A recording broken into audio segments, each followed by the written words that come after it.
நண்பர்கள் அனைவருக்கும் சிவனடியார் திருமணி. சண்டை கணை தான் நமக்கு சமையல் பார்த்தா மண்டை அன்னைக்கு நம்ம சமையலாக தான் இருக்குது. இன்றைக்கி என்னென்னு பார்த்தீங்கன்னா கனவா, அதில் ரசம் கொதிச்சுட்டு கிடக்கு மிக அருமையாக. சரியா, அடுத்து இறால் வேறு இருக்குது. இறாலை பொரிக்கணும்.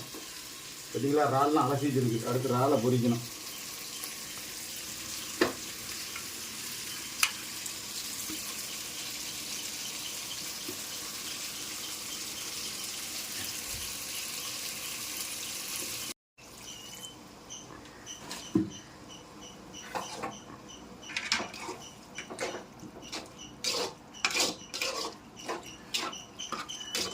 என்னடா கலர் இப்படி இருக்கேன்னு பார்க்கக்கூடாது.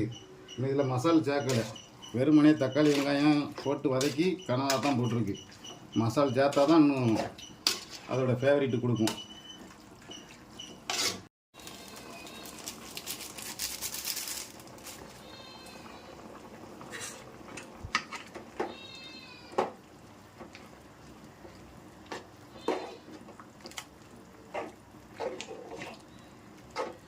தண்ணி நிறைய இருக்குலாம் பார்க்கக்கூடாது. இன்னும் இது வேகணும். வெந்ததுக்கப்புறம் தான் தண்ணி குறையும். நல்லா தண்ணி வத்துற அளவுக்கு நல்லா வேக விட்டுறணும். கனவா எவ்வளோக்கு எவ்வளோ வேகுதோ அவ்வளோக்கு நல்லாயிருக்கும், டேஸ்ட்டு கொடுக்கும்.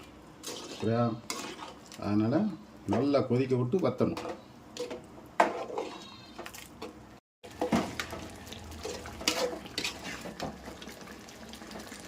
எப்படி கனவா மசாலாலாம் போட்டு நல்லா ஏறி குழு குழுன்னு வந்துருச்சு பாருங்கள். சாப்பிட்றது ஒரு கலைன்னா அதை செய்கிறது அதோட பெரிய கலை. சரியா, பார்த்த உடனே சாப்பிடணும்னு தோணணும்.